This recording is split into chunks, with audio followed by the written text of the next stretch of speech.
This is the fruit of labor of Ma'am Maymay Lagarto. Si Ma'am po pala ay isang domestic helper OFW sa bansang Hong Kong. Hello everyone, it's me again, Randy Yero. Welcome back sa ating YouTube channel, OFW Simple House Vlog. Kamusta po kayong lahat? Sana nasa mabuti po kayong kalagayan. Isa namang nakaka-inspire na story sa pagpapagawa ng bahay ang matutungayan po natin sa episode na ito. Samahan niyo po ako at panoorin po natin ang pinagawang bahay ni Ma'am at baka ito na po ang disenyo ng bahay na gusto niyo rin pong gayahin at ipapagawa.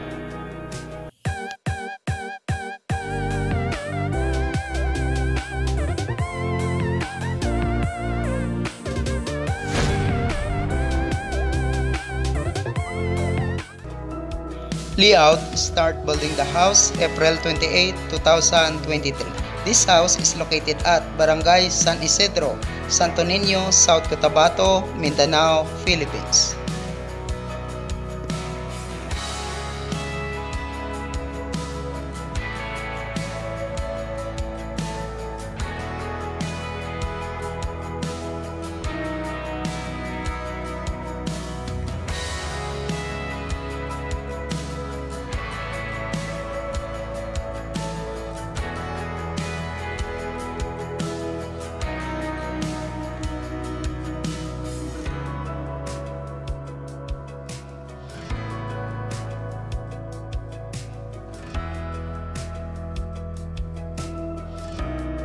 Itong bahay ay may sukat po itong 22 by 25 feet or katumbas na 51 square meter. Mayroon po itong 2 bedrooms at saka 1 toilet and bath, terrace, living, dining at saka kitchen.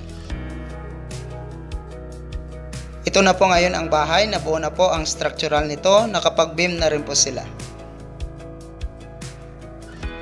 Itong flooring ng bahay ay nakangat po ito ng 3 patong na hollow block mula po sa level ng lupa ang flooring nito.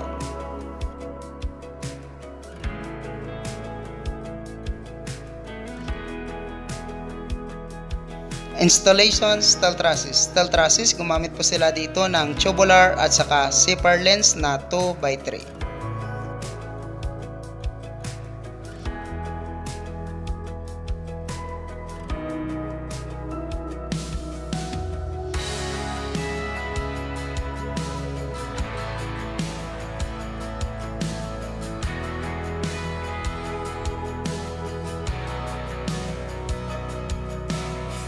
Roofing installation, gumamit naman po sila dito ng long span.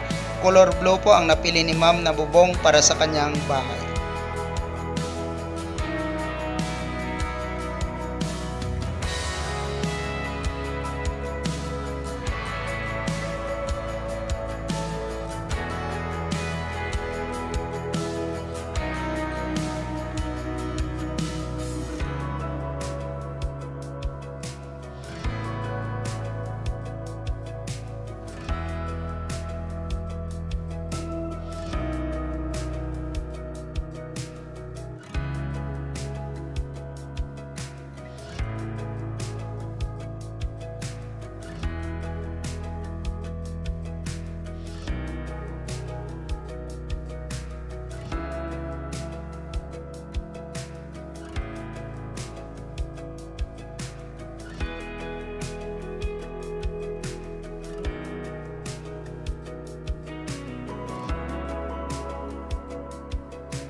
Sa halagang 300,000 pesos ni Ma'am ay nabuo niya po itong bahay na kapag steel trusses at roofing, finishing or plastering labas at loob ng bahay, flooring at saka nakapag-tiles na rin po siya sa 2 bedroom.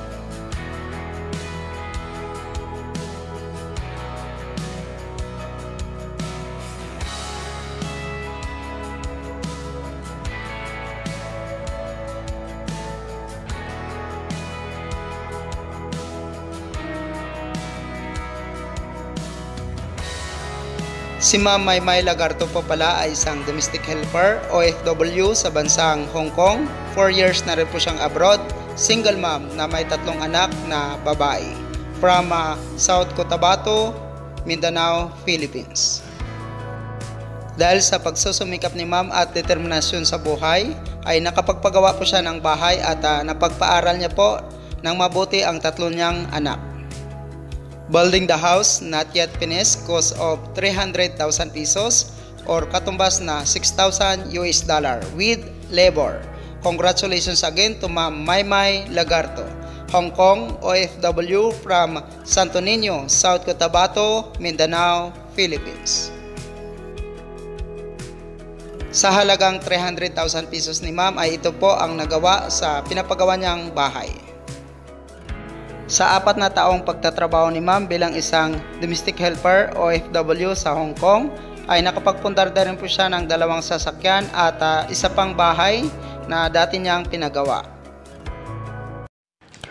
Thank you so much mga ka-OFW. Kung nagustuhan nyo itong video na to, please subscribe na sa Randy Yero YouTube channel. Please don't forget to hit bell button for our latest updates.